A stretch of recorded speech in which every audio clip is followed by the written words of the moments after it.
Bismillahirrahmanirrahim. Assalamualaikum warahmatullahi ta'ala wabarakatuh. Alhamdulillahi rabbil alamin. Wassalatu wassalamu ala rasulina Muhammadin wa ala alihi wa sahbihi ajma'in. Allahumma aghnina bil ilmi wa zayyinna bil hilmi wa akrimna bit taqwa wa jammilna bil afiyati ya arhamar rahimin.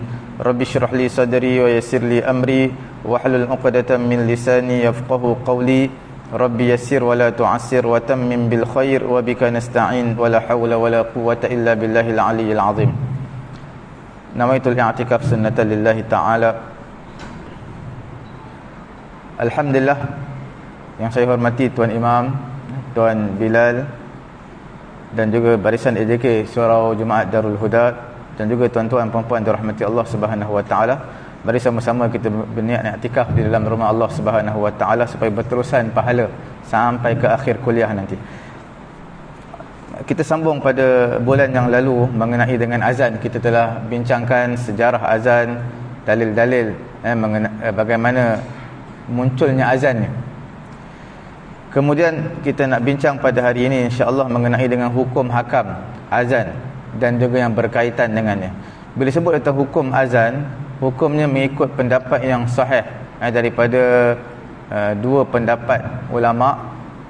Pendapat yang sahihnya menyatakan hukumnya adalah fardu kifayah. Apa maksud fardu kifayah? Sekiranya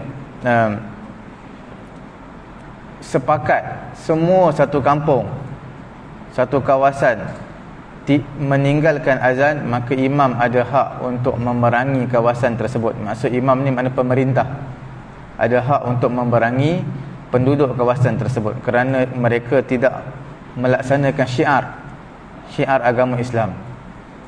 Ini satu pendapat di kalangan ulama-ulama fiqh. Ini semua berdasarkan daripada hadis Malik bin Huwairis daripada Nabi SAW. Nabi bersabda, "Idza hadaratis solah," bila mana masuk waktu solat, "falyu'azzin lakum ahadukum," hendaklah salah seorang di kalangan kamu melaungkan azan. Perintah Nabi. Masuk waktu solat, salah seorang di kalangan kamu melaungkan azan. Satu lagi pendapat menyatakan hukumnya sunat. Ini satu pendapat di kalangan ulama fiqh, dan satu pendapat lagi menyatakan hukumnya wajib. Dalam satu kawasan yang besar sudah memadai dengan satu azan, azan yang satu di kawasan. Walaupun banyak suraunya banyak, masjidnya satu, masjid tu dah azan dah cukup. Yang lain kata azan pun tak apa, iqamah pun tak apa, surau-surau, tapi yang terbaiknya azan lah. Tapi nak bagi tahu hukum asalnya adalah azan ini fardu kifayah kepada sesebuah masjid yang berada di kawasan, di satu daerah, satu kawasan yang besar. Surau-surau ni sebagai sampingan lah.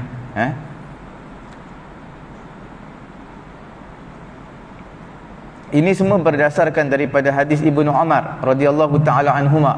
Dia kata, "Idza kunta fi qaryatin yu'azzan fihim."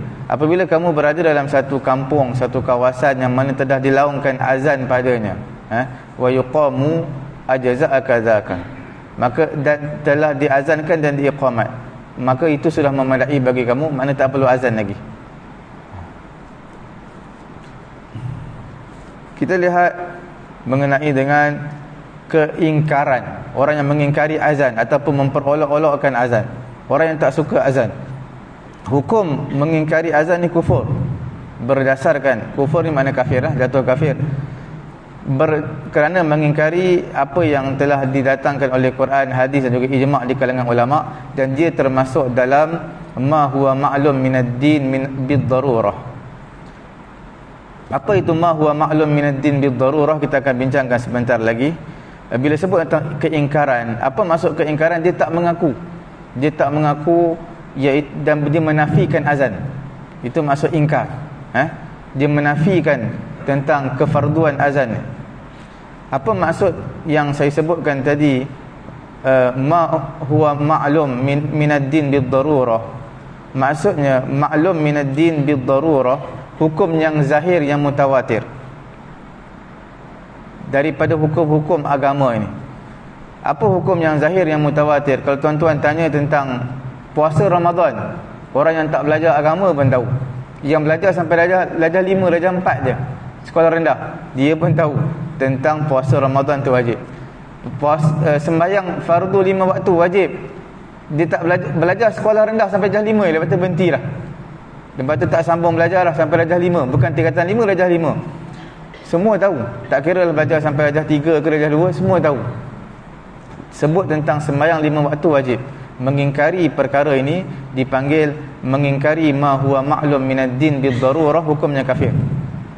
Hukum kerana dia hukum zahir yang semua tahu, secara mutawatir semua tahu.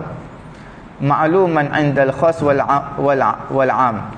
Sama ada orang yang belajar tinggi sampai PhD ke master ke, ataupun orang yang belajar sampai sekolah rendah pun tak habis, semua tahu.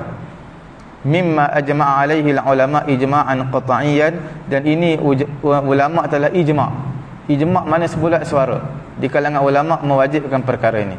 Dia dalam masalah ijma', ada ijma' yang tak ada keputusan daripada Quran hadis. Quran tak sebut, hadis tak sebut, dan tak boleh dikiaskan, dan juga Quran tak sebut, hadis tak sebut, maka ada ulama sepakat. Ulama pada zaman tersebut sepakat, semua menyatakan jawapannya A, maka sebulat suara menyatakan hukumnya A, wajib beramal. Tak boleh kita buat B ataupun C. Itu ijma'. Ada juga ijma' yang dah ada hukum dalam Quran dan juga hadis. Quran dah sebut, hadis dah sebut, tapi ada lagi ijma' di kalangan ulama'. Itu menunjukkan sebulat suara di kalangan ulama' sebagai satu penegasan, nak mentaukidkan hukum yang datang dalam Quran dan juga hadis. Mengingkari perkara-perkara ini, dia membatalkan iman. Dia adalah membatalkan iman. Mengingkari hukum ma'lum minad din bid-darurah, semua tahu ni, bila mengingkarinya makna telah mendustakan ayat-ayat Allah Subhanahu wa taala. Sesungguhnya Allah Ta'ala perintahkan untuk kita benarkan ayat dia, kita mengaku terhadap kebenaran ayat dia, seperti mana Allah Subhanahu Wa Ta'ala menghukumkan kekufuran terhadap orang yang mengingkari ayat-ayat Allah Subhanahu Wa Ta'ala, dan juga Allah Ta'ala mengancam kepada mereka ini azab yang menghina. Allah Ta'ala menyatakan banyak dalam ayat Quran, innal ladzina kadzabu biayatina wastakbaru anha, siapa yang mendustakan ayat kami, berdusta terhadap rasa takabur, rasa dah cukup besar, maka Quran menyatakan la tufattahu lahum abwabus sama', tak akan dibuka bagi mereka pintu-pintu langit, mereka tak akan masuk syurga, wala yadkhulunal jannah hatta yalijal jamalu fi sammil khiyat, mereka tak masuk syurga sehinggalah unta masuk dalam lubang jarum. Maksudnya unta memang tak muat masuk lubang jarum. Lubang jarum kecil, kita pun tak muat, unta lagi tak muat.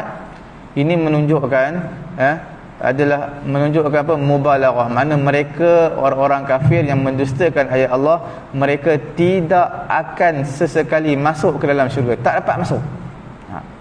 Bila sebut tentang Quran kata mereka tak masuk syurga sehinggalah unta memasuki lubang jarum.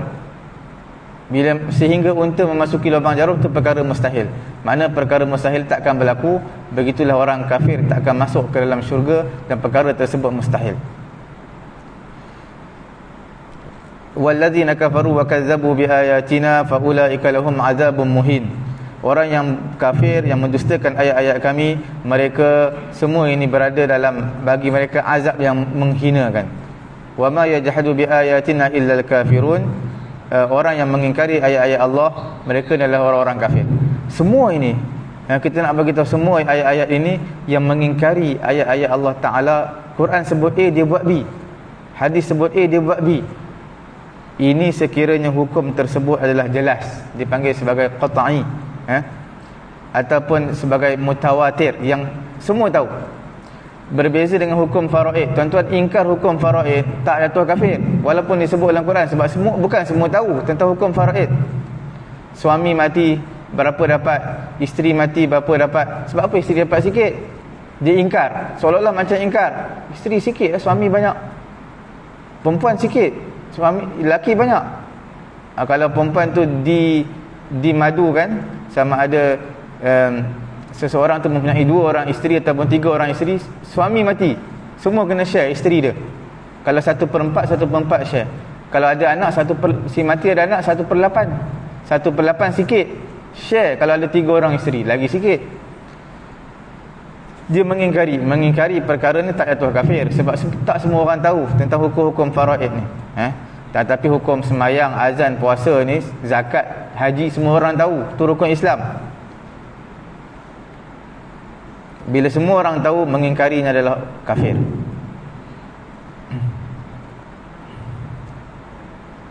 Hukum memperolokkan azan sama juga kafir, sebab dia memperolokkan syiar-syiar Islam. Syiar Islam yang zahir dan yang telah diijma'kan oleh ulama. Ini pun dalam Quran memberitahu, yahzarul munafiquna an tunazzala alaihim suratun tunabbi'uhum bima fi qulubihim qul istahzi'u. Katakan kepada mereka, peroloklah, innallaha mukhrijum ma tahzarun. Ini semua ancaman tentang orang yang memperolok-olokkan ayat Allah Ta'ala. Ini khususnya kepada orang munafik lah ayat ni. Dalam surah Taubah ni cerita tentang orang munafik. Asal agama ini, asalnya adalah dibina di atas ta'zimillah, membesarkan Allah Ta'ala, membesarkan agama Allah dan juga Rasul Allah. Memperoloknya makna menafikan agama, menafikan keagungan Allah dan juga Rasul. Bila menafikan, maka batal iman kita. Ini semua tentang menafikan azan. Jadi bila azan kuat, pasang speaker kuat, mungkin dia punya mikrofon ni yang antara yang termahal lah, dengar walaupun rumah 1 kilometer, tapi dengar macam sebelah telinga kita je, walaupun kita duduk dalam rumah. Tu makna speaker dia mahal betul tu. Semalam saya semayang asar di Masjid Mindah. Bila semayang asar di Masjid Mindah, imam dia kata ada satu kawasan tempat yang berhampiran dengan masjid tu lah. Dia kata ada Tan Sri apalah nama dia, bagi tahu, kata bising sangat, bising, speaker kuat sangat. Memanglah bila sebut Masjid Mindah, antara speaker yang kuat lah. Speaker dia punya setting pun lain daripada kita, memang kuat. Jadi kalau saya tidur tu, memang kalau saya tidur berhampiran rumah dengan Masjid Mindah lah, rumah ayah mertua saya, macam sebelah telinga tu speaker dia punya kuat. Jadi ada orang komplain lah, kuat sangat. Jadi imam tu bagi tahu saya, dia kata itulah, dia pun jarang, bukan datang masjid surau pun. Bagi saya betul lah, itu betul. Kalau dia nak komen azan, betul. Tapi mereka pun pasang speaker ayat Quran pun kuat semacam. Quran, baca ayat Quran sebelum semayang, kuliah imam. So, jadi imam pun pasang speaker luar. Imam tak perlu pasang speaker luar, bukan orang dalam rumah yang ikut orang semayang dekat masjid pun. Kalau nak semayang dalam masjid, dia datang dalam masjid. Imam pasang speaker imam, speaker imam dengan speaker kuliah tak perlu sampai luar, sebab dia akan ganggu. Dia bukan syiar. Kuliah agama, ceramah agama bukan syiar. Syiar ni azan. Ada beberapa perkara syiar, semayang berjemaah syiar, sembahyang berjemaah tu syiar. Tapi bacaan dalam semayang bukan syiar pun, tak perlu kita nak pasang speaker luar. Tambah-tambah bila ada non-Muslim, kawasan masjid ataupun surau, dia akan ganggu. Orang Islam sendiri bahkan terganggu kadang-kadang sebahagiannya. Memanglah sebahagian tak dinafikan suka, sebahagian akan terganggu bila ada anak kecil dan dia rasa terkejut. Bila anak kecil pula, dia jenis kerap kali akan menangis dengan kuatnya dan dia cepat rasa terkejut. Jadi bila pasang speaker terlampau kuat, dia akan ganggu juga. Dan kita kata, kan kita semua orang Islam, dia yang perlu kuat ni adalah yang syiar, azan. Yang lain tak perlu kuat pun tak apa. Tapi bila sembahyang pasang kuat, tuan-tuan kena raikan juga. Raikan apa? Raikan surau-surau yang ada. Saya pernah sekali jadi imam tarawih, baca sembahyang ni, baca ayat Quran. Imam masjid kawasan tu pun baca Quran juga, tapi dia pasang speaker luar dengan selawat selepas sembahyang tarawih. Antara celahan-celahan rakaat tarawih tu, dia pasang speaker luar. Dengan imam dia baca, dia pasang speaker luar. Kita pun jadi imam juga surau, tapi kita nak baca ayat Quran juga, takkan nak bertembung. Kita nak baca, dengar dia baca, nak baca, dengar dia baca. Kan kacau. Sebenarnya benda tu untuk dia jemaah dalam masjid dia je, tak perlulah sampai orang luar, sampai surau-surau lain pun tahu. Khutbah Jumaat ada satu masjid dan satu lagi berhampiran juga, dalam 600-700 meter daripada tu sembahyang Jumaat khutbah. Dia punya speaker masjid terlampau kuat, yang masjid satu lagi 700-800 meter daripada dia tu, yang duduk kawasan hall luar, bukan walaupun sembahyang di masjid B, tetapi khutbahnya dengar di masjid A, sebab speaker terlampau kuat. Yang masjid dalam ni speaker tak kuat sangat, dia dengar yang masjid B punya khutbah, masjid A punya khutbah, dia sembahyang di masjid B. Jadi perkara-perkara ni perlu diambil kira lah.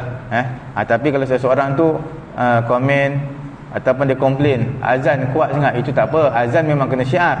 Kita negara Islam kena syiar azan, bukan negara kafir. Negara kafir tak apalah, dia tak boleh azan luar, dia ganggu. Dia kena azan dalam masjid ataupun surau saja. Hukum makruh azan, dia ada beberapa situasi juga yang makruh azan ni. Situasi yang pertamanya karahah tabi'iyah, makruh dari segi tabiat. Tabi'inya makruh, seperti suara tak sedap. Suara ni bila mana dia tak ada kelunakan pada azan. Dengar azan, suara dia tu macam main-main, padahal dia azan betul-betul. Jadi orang seperti ni makruh dia azan, kerana dia memberi gangguan, orang tak selesa dia azan. Situasi yang kedua karahatul i'tiqad, makruh dari sudut i'tiqad, iaitu maksudnya azan itu dari segi hukum syaraknya adalah makruh dari sudut i'tiqad. Makruh ni mana tidak disukai lah, hukuman syar'iyyan min indillah. Hukum makruh ketika azan dari segi i'tiqad ni dia tak boleh, maka hukumnya adalah kafir. Dalam situasi yang kedua ni, dia tidak suka azan, tak suka azan ni adalah jatuh kepada kafir. Itu mana makruh. Makruh ni mana benda yang tak disukai. Sebab makruh ada ketika jatuh kepada haram juga tau.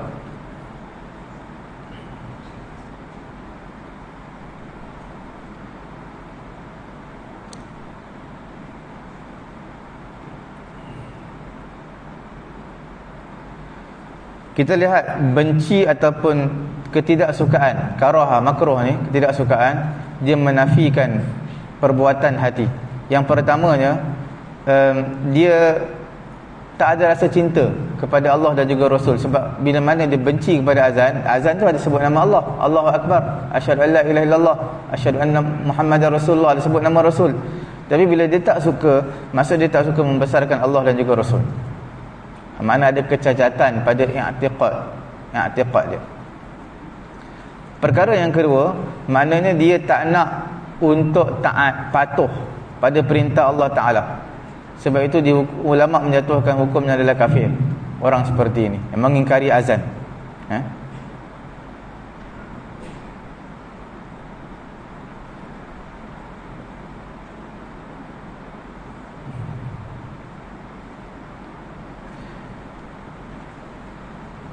Perkara yang perlu diberi perhatian adalah al-hukmu bil kufri al a'yan yakunu idza tahaqqaqat asy-syurut wa intafatil mawani'. Mana hukum yang kata kafir ni, kufur, tuan-tuan kena lihat bila cukup syarat dan juga ternafinya perkara-perkara yang dilarang. Contoh, kalaulah dia tak suka azan, mungkin pada ketika itu dia punya masalah banyak sangat, dan dia tak kata pun dia dalam hati dia tak suka azan, sebab macam gangguan. Tapi sebenarnya dia orang Islam, cuma pada ketika itu saja dia tak jatuh kafir. Jadi ini bermaksud dari segi perbuatan, perkataan, i'tiqad, semuanya dia memang tidak suka kepada azan. Itu tuan-tuan perlu beri perhatian. Kelebihan azan, hikmah azan. Kelebihan azan ini memang kelebihan yang banyak lah. Sebab dalam kelebihan jadi imam tak banyak seperti azan. Perkara yang pertama, kelebihan azan, ahsanul qaul, perkataan dakwah yang terbaik. Quran menyatakan, waman ahsanu qawlan mimman da'a ila Allah. Siapakah perkataan yang lebih baik berbanding mengajak manusia kepada Allah dan juga beramal soleh? Apa maksud mengajak manusia kepada Allah dan juga beramal soleh? Ada yang menyatakan ajak manusia solatlah, muazzin. Dikatakan turunnya ayat ini mengenai dengan muazzin, orang-orang yang melaungkan azan.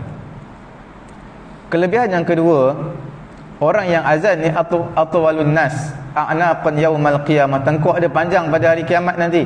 Bila tersebut tengkok panjang, berdasarkan daripada hadis Muawiyah radhiyallahu taala anhu, Nabi SAW bersabda, al-muazzinun atwalun nas a'naqan yaumal qiyamah. Orang yang azan ini, yang melaungkan azan, tengkok dia panjang pada hari kiamat. Bila tengkok panjang ini, adakah itu maksud hakikat ataupun majaz? Apa maksud hakikat ataupun majaz? Hakikat itu makna asal memang tengkok dia panjang betul, ataupun makna majaz ni bukan makna tengkok panjang, maknanya makna yang lain, makna yang kedua.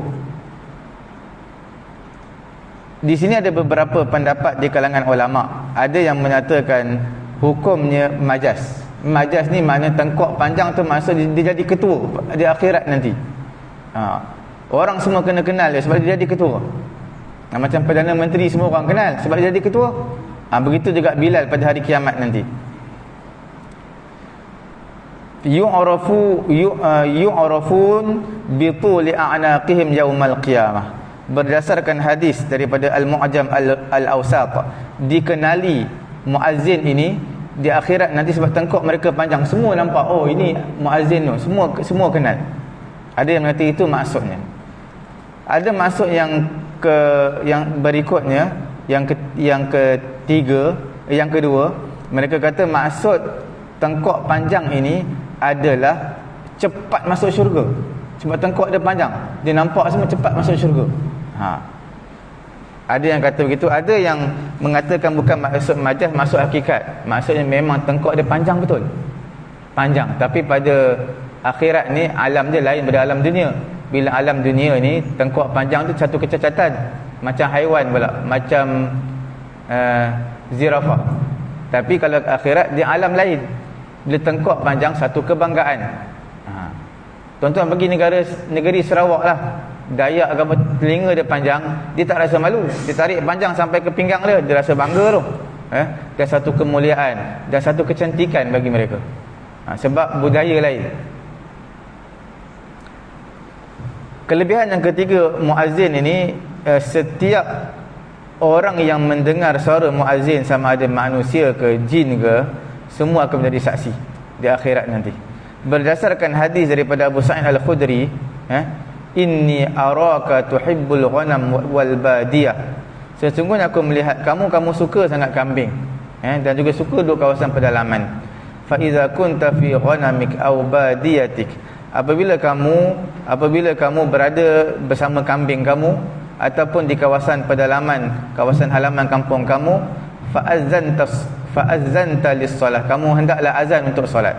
Sebab kawasan pedalaman, nak pergi masjid jauh, gelap.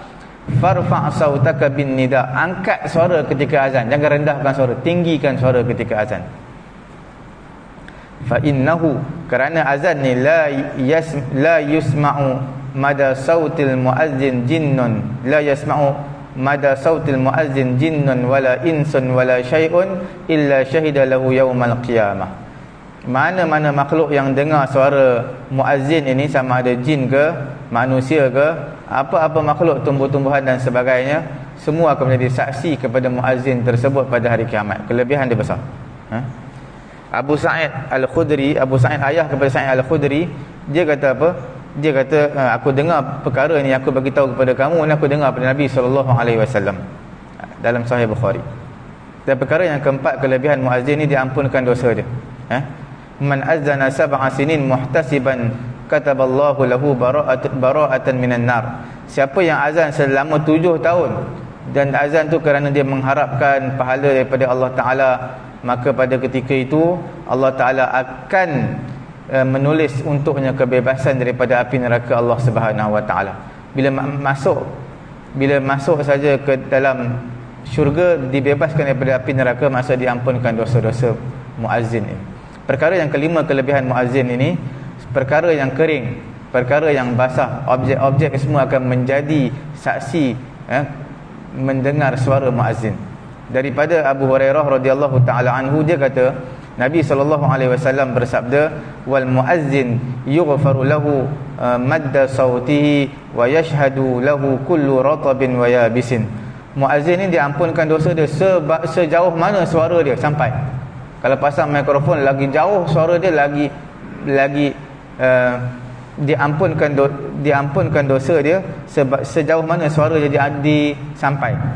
Sebab makhluk-makhluk yang dengarkan doa keampunan itu, dia akan menjadi saksi setiap perkara, objek yang basah ataupun yang kering, tumbuh-tumbuhan yang hidup ataupun yang mati, semua akan menjadi saksi kepada dia.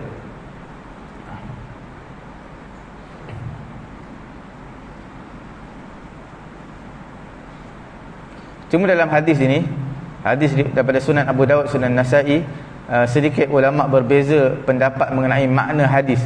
Apa yang maksud muazzin diampunkan dosanya dan juga menjadi saksi setiap benda yang basah dan juga kering. Ulama menyatakan dosa ni kalaulah dijisimkan dia, dinampakkan, dijadikan dijisim, maka diampunkan semua yang jisim-jisim kita nampak tadi. Dosa akan diampunkan dosa dia. Sejauh mana suara dia laungkan azan, sejauh mana dapat didengari suara dia, maka diampunkan dosa dia kalau kita jisimkan dosa-dosa dia. Sebab dosa kita tak boleh nampak, sebab itu kita tak tahu. Perkara yang keduanya, maksud daripada hadis yang dibacakan tadi, tumaddul lahur rahmah biqadri maddil azan, makna dipanjangkan rahmat. Jauh mana suara dia dengar azan, 2 km, maka mendapat rahmat 2 km tersebut. Dia mendapat rahmat sepanjang itu, sejauh itu.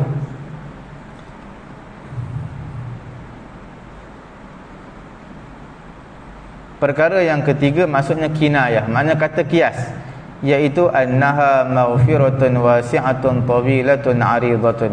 Maksudnya bila mana sejauh mana suara dia sampai, diampunkan dosanya, makna satu keampunan yang sangat luas kepada muazzin ni daripada Allah Subhanahu Wa Taala. Kemudian kelebihan yang keenam, istihbabul munafasah. Sepatutnya nak jadi Bilal, jadi muazzin ni kena berebut tau. Sebab dia kelebihan besar kerana ketinggian martabat ataupun maqam dia.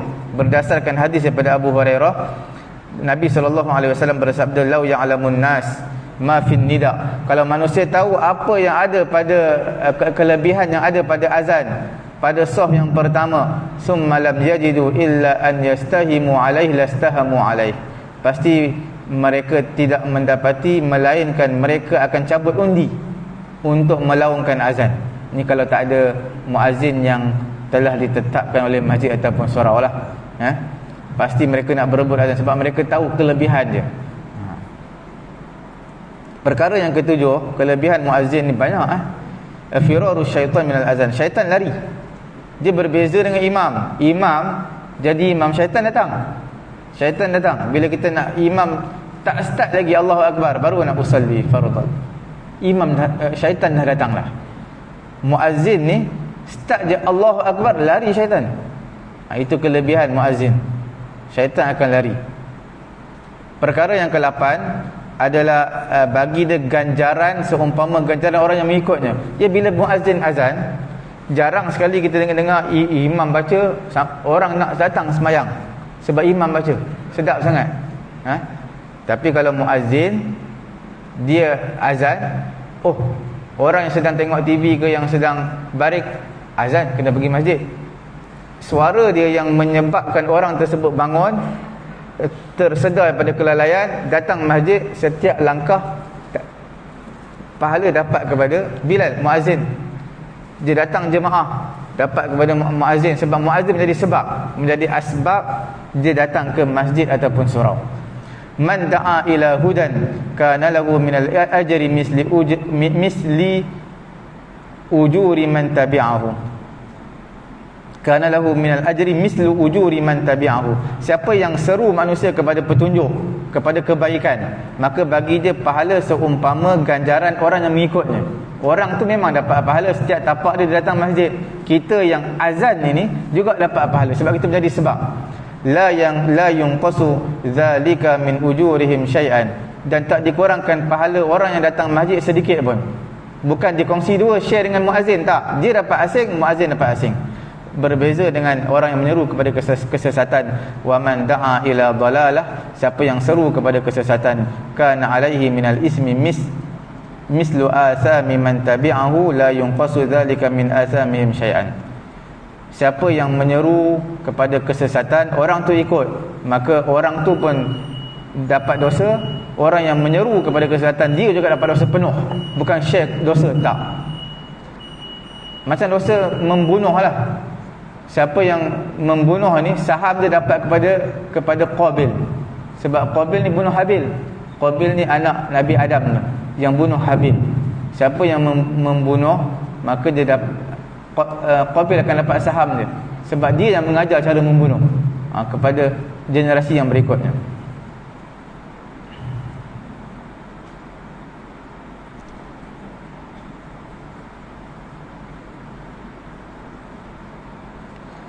Kita lihat daripada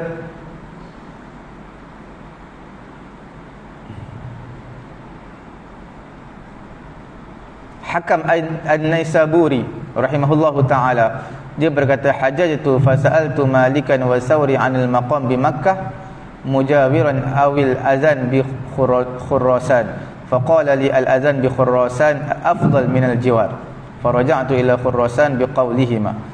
Hakam Naisaburi, dia berkata, aku pergi menunaikan haji, aku tanya kepada Imam Malik dan juga Imam Thawri mengenai dengan maqam Ibrahim di Mekah, ataupun azan di Khurasan, yang mana lebih baik? Maka Imam Malik dan juga Imam Thawri menyatakan azan di Khurasan lebih afdal berbanding duduk berjiranan dengan Mekah. Sebab azan ni menyeru manusia kepada kebaikan.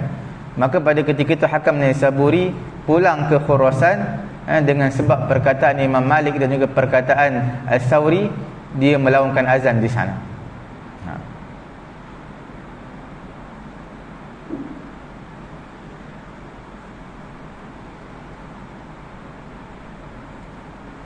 Ada satu riwayat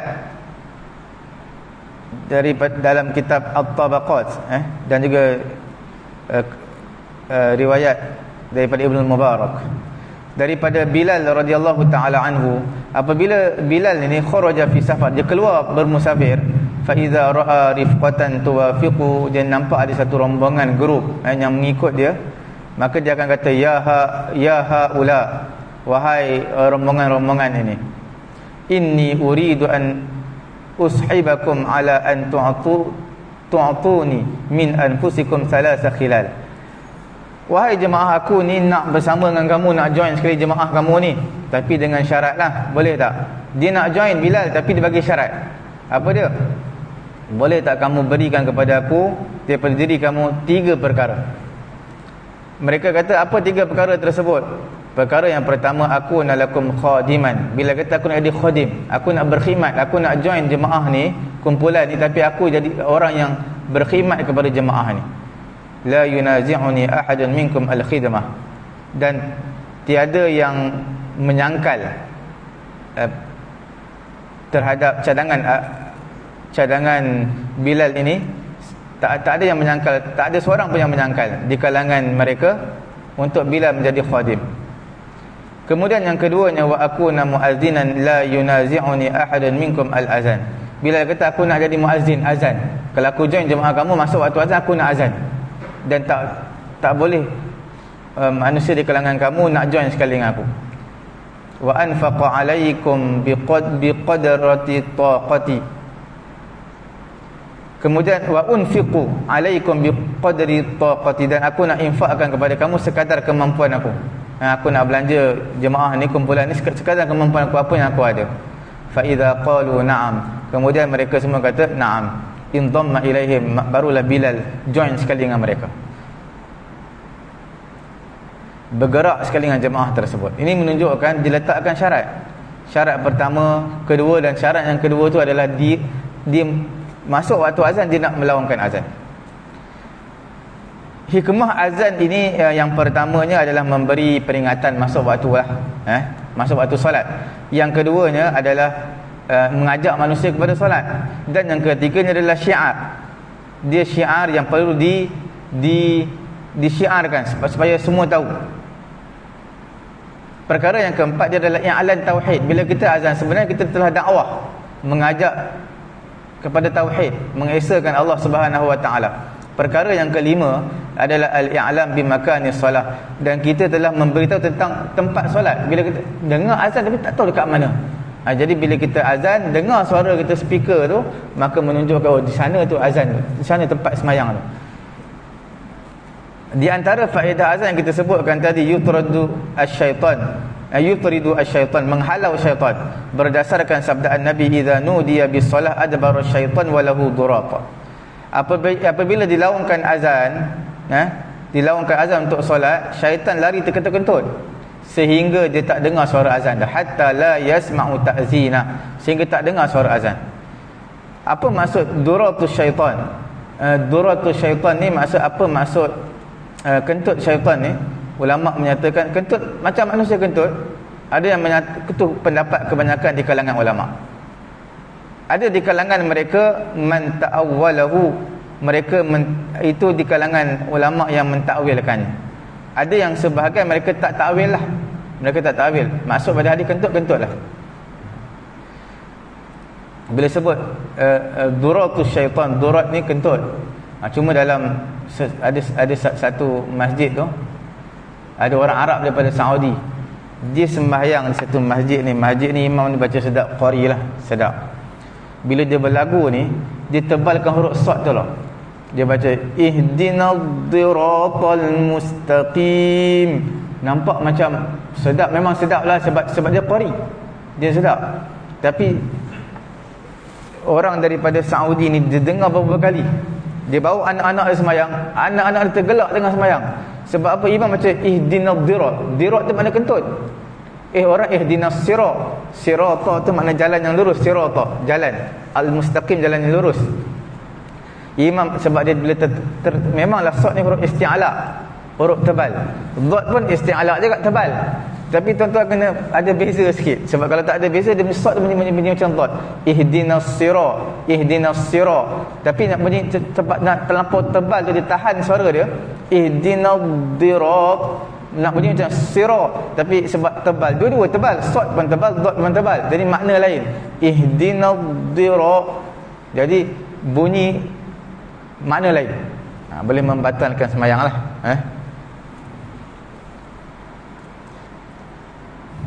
Kemudian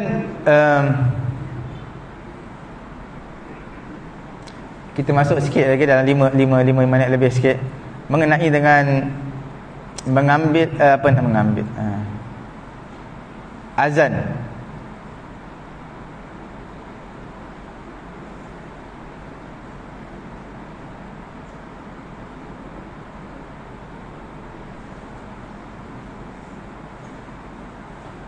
Okey.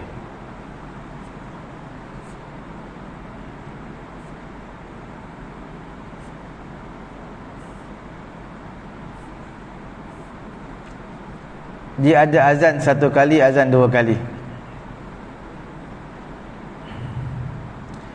Sesungguhnya sekiranya muazzin sekiranya muazzin memulakan azan sebelum masuk waktu, tersalah. Dan pada pertengahan azan tu baru masuk waktu, mungkin dia terawal lah seminit 2 minit terawal, maka azan dia memang tak sah daripada awal. Dia kena azan daripada awal balik, sebab dia telah start sebelum masuk waktu. Sama juga sembahyang. Tuan-tuan sembahyang zuhur terawal seminit, tapi rakaat yang ketiga tu sembahyang zuhur dah masuk waktu dah, tetap tak sah daripada awal. Sama macam azan. Berbeza dengan sekiranya seseorang itu dia lewatkan azan. Wa qad azana fil balad, sungguhnya dekat masjid-masjid lain dah azan dah. Adakah dia nak azan ataupun cukup dengan azan di masjid-masjid lain? Mengenai dengan masalah ni ada satu keluasan lah. dalam hukum.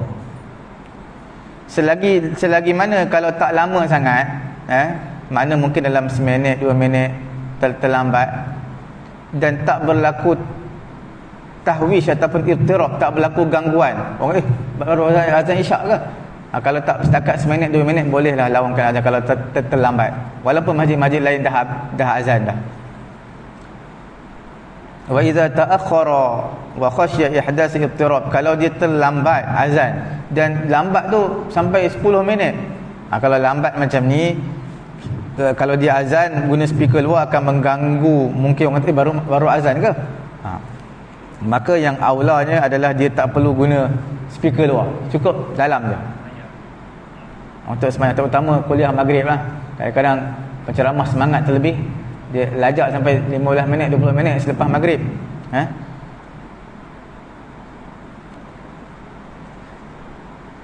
Kemudian adakah boleh melewatkan azan daripada azan masuk waktu? Boleh ataupun tidak?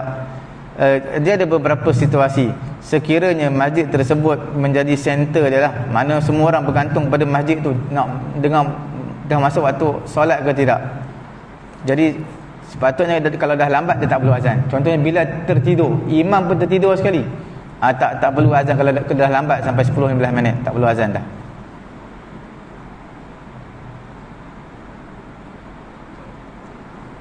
Ya.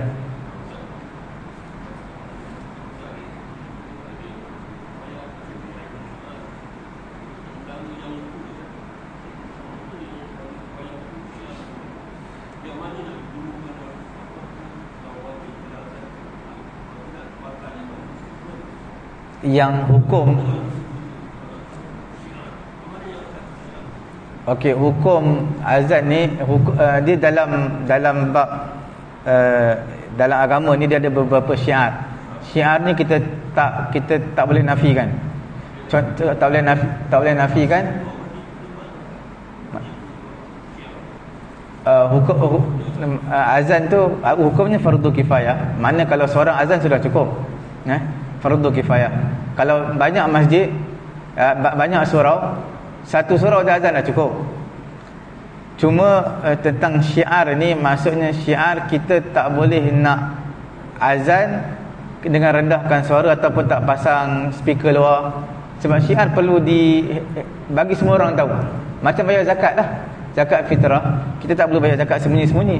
Letak ambil zakat depan pintu, belakang surau, semua orang tahu. Ni sebab dia syiar, sebagai semua tahu.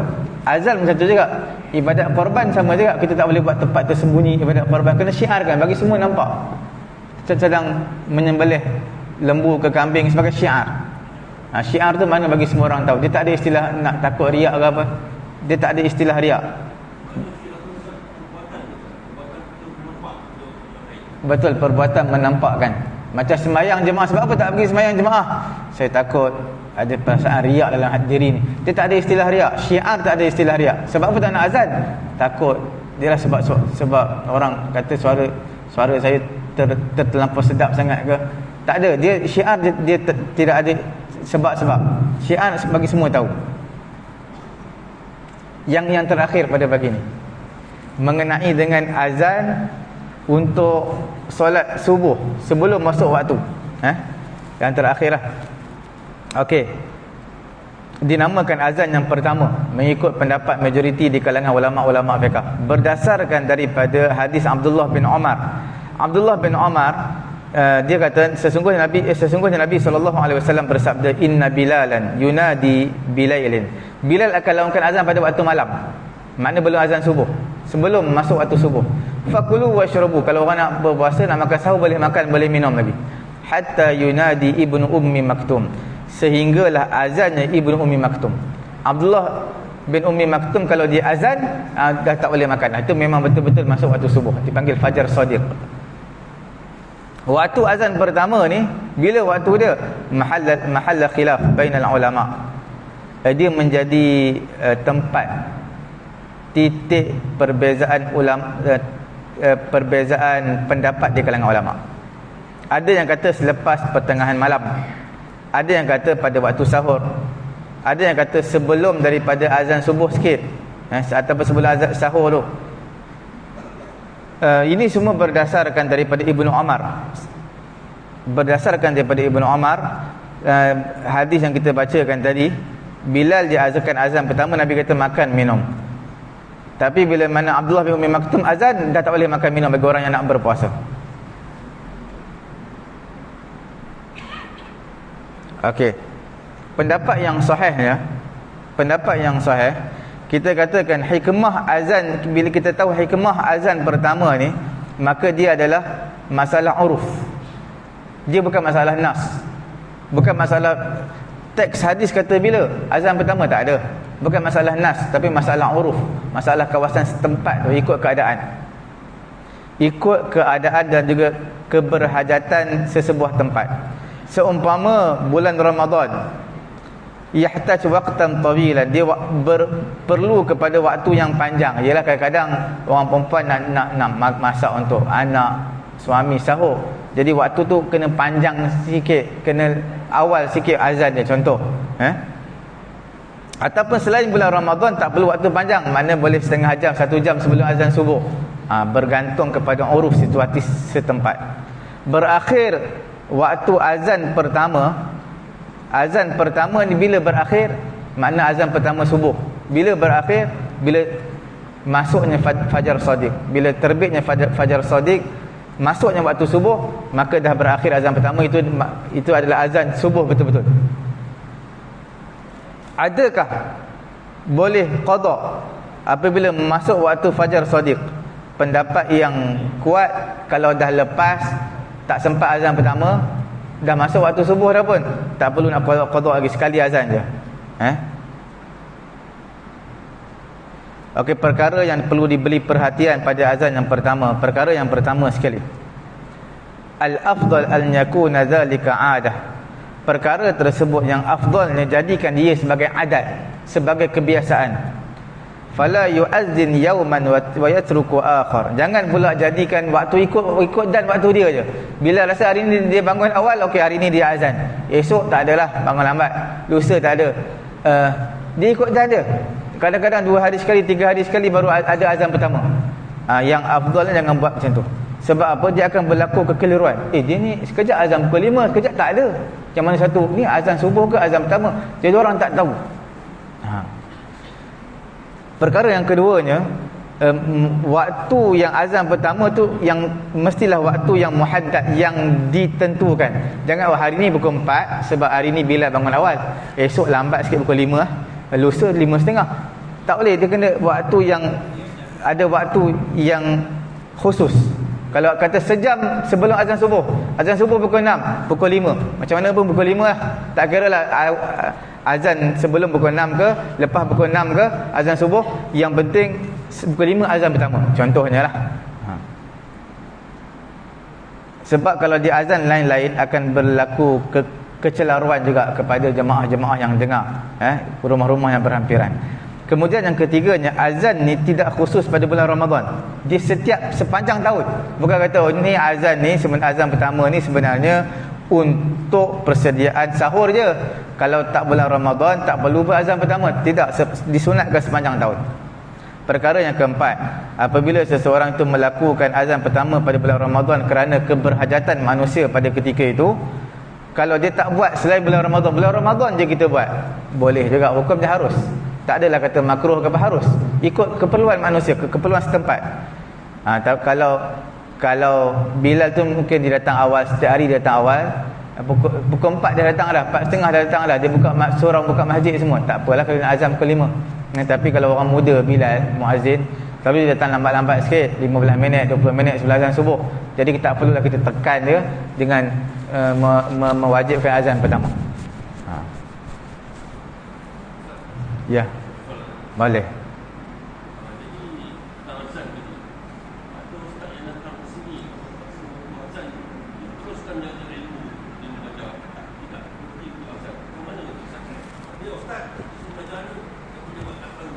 Iyalah, betul. Bila seseorang memberi ceramah, kadang-kadang bila dah masuk waktu isyak ni, dia nak berhenti.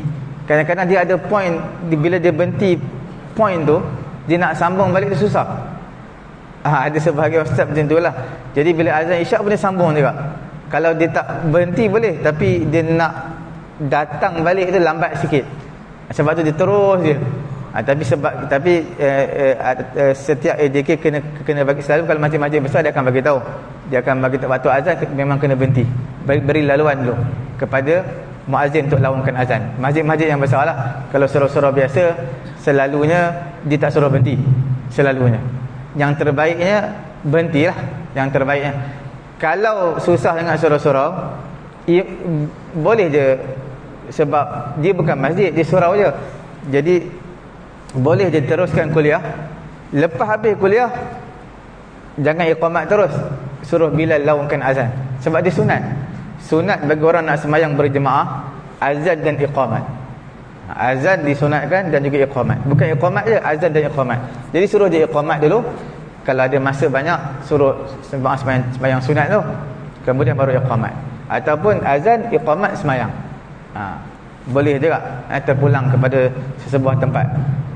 Cuma kalau masjid besar, dia akan suruh berhenti, memang wajib, sebab dia nak laungkan azan. Tapi kalau surau-surau dia beri penceramah, tak apalah, lebih. Tapi dia tetapkan penceramah jangan lebih sangat. Kadang-kadang sampai setengah jam lepas isyak, orang nak datang sembahyang isyak, tiba-tiba terpaksa cancel sembahyang isyak, dia kena dengar ceramah dia. Makna nak lebih itu boleh 5 ke 10 minit cukup lah. Paling lambat pun 15 minit, itu dah paling lama. Jangan lajak lebih daripada tu, sebab orang nak datang. Bukan kuliah subuh. Kuliah subuh memang orang datang nak dengar semayang subuh, nak dengar kuliah. Memang tak ada waktu semayang lah. Tapi kalau maghrib isyak ni, orang datang nak semayang isyak.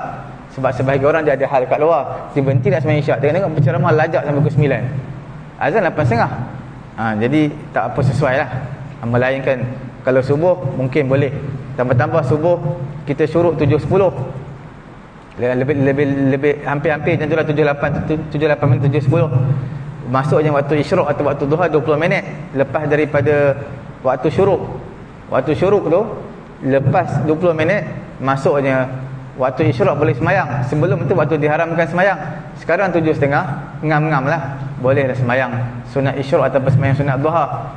Dah terlepas daripada lebih daripada waktu yang diharamkan untuk solat.